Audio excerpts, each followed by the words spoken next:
Amanda Smith.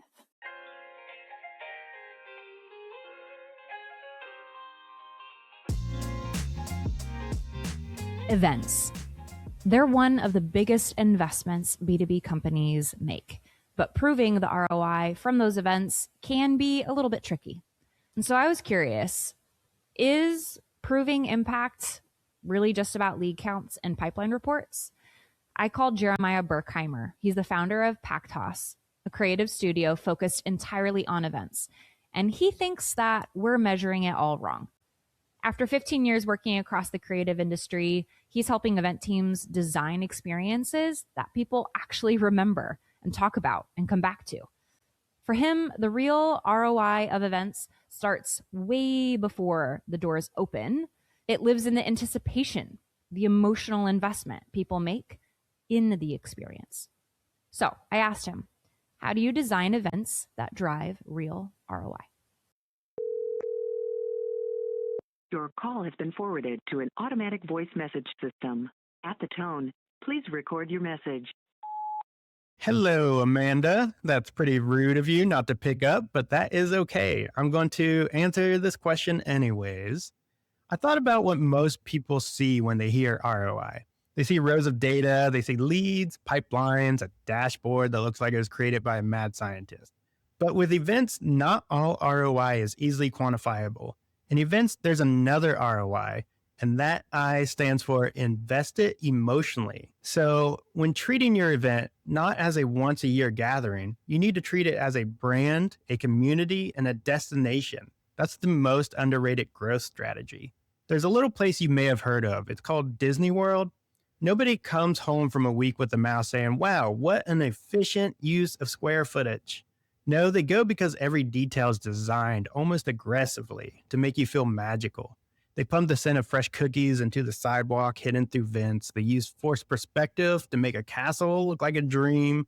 It's like a total sensory heist, but you're just happy to be there. They don't just hope you'll be back. They design a world where before, during, and after going, you feel like a whimsical main character, while at the same time, you're handing them your entire life savings just for a plastic bubble wand. That's not an accident. That's ROI by design. Before the doors even open, your ROI is living in the anticipation phase. This is where creative design and branding gets the shredded stuff. Your visuals and copy shouldn't look and sound like it's a DMV form. It should feel like a secret invitation to the coolest treehouse on the planet.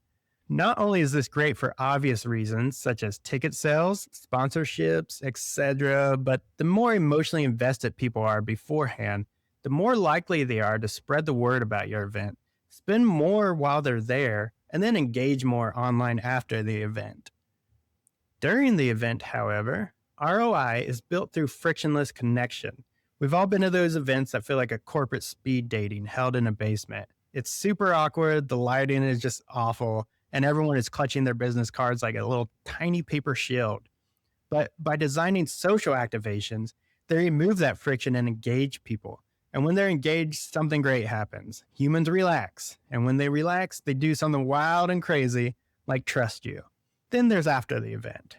This is the place where ROI either compounds or evaporates into one of those sad thanks for coming emails. A well-designed event is like a content sourdough starter. You bake the bread during the event, but you keep that starter bubbling in the fridge all year. So like that keynote, that's now 12 TikToks. The candid photo of two competitors laughing over a taco, that's a wonderful testimonial. And if you keep that conversation going, suddenly your event isn't a one-off expense. It's a thriving community. Now, to be clear, data does matter. I love a good metric, and I want to see a bar graph that's trying to reach the moon.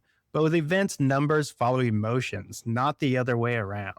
To me, event planners are basically magicians who also happen to be experts in logistics, timelines, and wrangling chaos. Creativity doesn't replace the planning, it amplifies it. The planning makes the event function smoothly, and the creativity makes it unforgettable.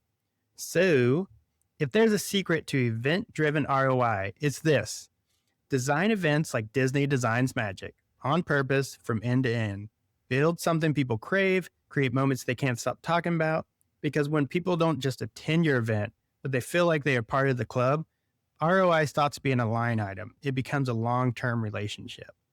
And that is it. That is it. That is my answer. Thanks again for not picking up. Call me maybe or maybe don't. I don't know.